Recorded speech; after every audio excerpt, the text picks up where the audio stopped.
সকল প্রকার ফার্মাসিউটিক্যাল কোম্পানিগুলোকে বলা হয়েছে যাতে বিদেশ থেকে কাঁচামাল ওষুধের কাঁচামাল আমদানি অনুমোদনবিহীনভাবে যেন তারা কাঁচামাল আমদানি না করতে পারে এবং বৈদেশিক যে ওষুধগুলো আছে সেই বৈদেশিক ওষুধগুলো অনুমোদনবিহীনভাবে যেন বিক্রি করতে না পারে।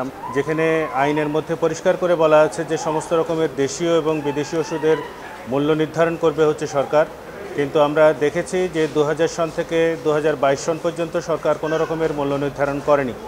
এর মাধ্যমে ওষুধ কোম্পানিগুলো নিজেদের মতো করে স্বেচ্ছাচারিতামূলকভাবে ওষুধের মূল্য বৃদ্ধি করেছে এবং জনমানুষের মধ্যে এই নিয়ে প্রচণ্ড নাবিশ্বাস আছে। দরিদ্র নাগরিকদের আসলে নাগালের বাইরে চলে গেছে এই ওষুধের মূল্য বৃদ্ধির কারণে।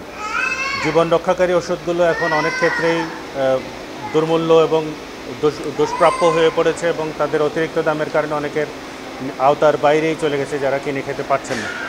এরকম একটি পরিস্থিতিতে ক্যাবের তরফ থেকে এই বিষয়টিকে নিয়ে ওষুধ প্রশাসন সহ মন্ত্রণালয়ের কাছে নিবেদন করা হয় এবং তার পরিপ্রেক্ষিতে কোনো রকমের ব্যবস্থা না নেওয়ার কারণে ক্যাব সংক্ষুব্ধ হয়ে কনজিউমার অ্যাসোসিয়েশনের পক্ষ থেকে রিট মামলাটি করা হয়।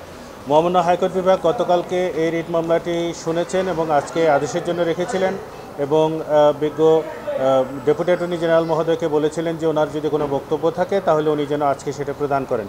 তো উনি ওনার বক্তব্য রেখেছেন। তো সর্বোপরি উভয় পক্ষের শুনানি শেষে আজকে মহামান্য আদালত রুলনিশি জারি করেছেন, যেখানে ওষুধ কোম্পানিগুলো এই যে অব্যাহতভাবে তাদের ইচ্ছামাফিক ওষুধের মূল্য বৃদ্ধি করছে এবং ওষুধ প্রশাসন যে নিষ্ক্রিয় অবস্থায় আছে সেইটাকে চ্যালেঞ্জ করে মূলত রিটের মূল বিষয় এবং তাদেরকে কেন নির্দেশনা দেওয়া হবে না কার্যকর পদক্ষেপ নেওয়ার জন্য, এটি হচ্ছে রুলের মূল বিষয়। এবং সেই সাথে মহামান্য আদালত এই যে রুলটি হয়েছে, রুলটি নিষ্পত্তি না হওয়া পর্যন্ত সকল প্রকার ফার্মাসিউটিক্যাল কোম্পানিগুলোকে বলা হয়েছে যাতে বিদেশ থেকে কাঁচামাল ওষুধের কাঁচামাল আমদানি অনুমোদনবিহীনভাবে যেন তারা কাঁচামাল আমদানি না করতে পারে এবং বৈদেশিক যে ওষুধগুলো আছে সেই বৈদেশিক ওষুধগুলো অনুমোদনবিহীনভাবে যেন বিক্রি করতে না পারে। আমরা দেখেছি বিদেশি ওষুধগুলো কোনো রকমের কোনো বিএসটিআই কিংবা অন্য কোনো অর্গানাইজেশন তো বটেই, ওষুধ প্রশাসনের কোনো অনুমোদন ছাড়াই অনেকগুলো ওষুধ বিক্রি হচ্ছে।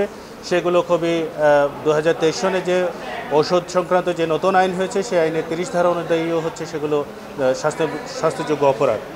এর বাইরে মহামান্য আদালত আরেকটি নির্দেশনা দিয়েছেন, যে নির্দেশনাতে মহামান্য আদালত স্বাস্থ্য সচিব এবং স্বাস্থ্য অধিদপ্তরের মহাপরিচালক মহোদয়কে বলেছেন যে ওষুধ কোম্পানিগুলো যে নিজেদের ইচ্ছামাফিক ওষুধের মূল্য নির্ধারণ করছে সেটা বন্ধে কার্যকর পদক্ষেপ গ্রহণ করার জন্যে এবং তারা ওষুধ আইনের যে 30 ধারা লঙ্ঘন করেছে সেই লঙ্ঘন করার কারণে ফার্মাসিউটিক্যাল কোম্পানির বিরুদ্ধে আইনগত ব্যবস্থা গ্রহণ করে আগামী 30 দিনের মধ্যে মহামান্য আদালতে প্রতিবেদন দাখিল করার জন্য সুনির্দিষ্ট নির্দেশনা দিয়েছেন।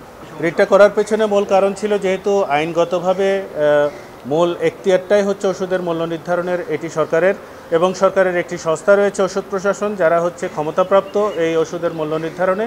কিন্তু আমরা দেখছি যে আসলে তারা 2022 সনে একটি মূল্য নির্ধারণের তালিকা দিয়েছে, যেটা মূলত তাদের তৈরি করা কোনো মূল্য নির্ধারণ প্রক্রিয়া নয়।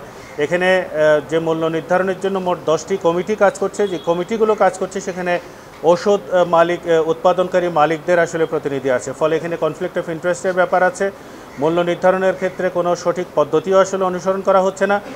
3.40 একটা মার্ক আপ ফ্যাক্টর উৎপাদনের খরচের সাথে যুক্ত করা হচ্ছে, যেটা আসলে ওষুধের অস্বাভাবিক মূল্য বৃদ্ধির ক্ষেত্রে বড় রকমের ভূমিকা পালন করছে।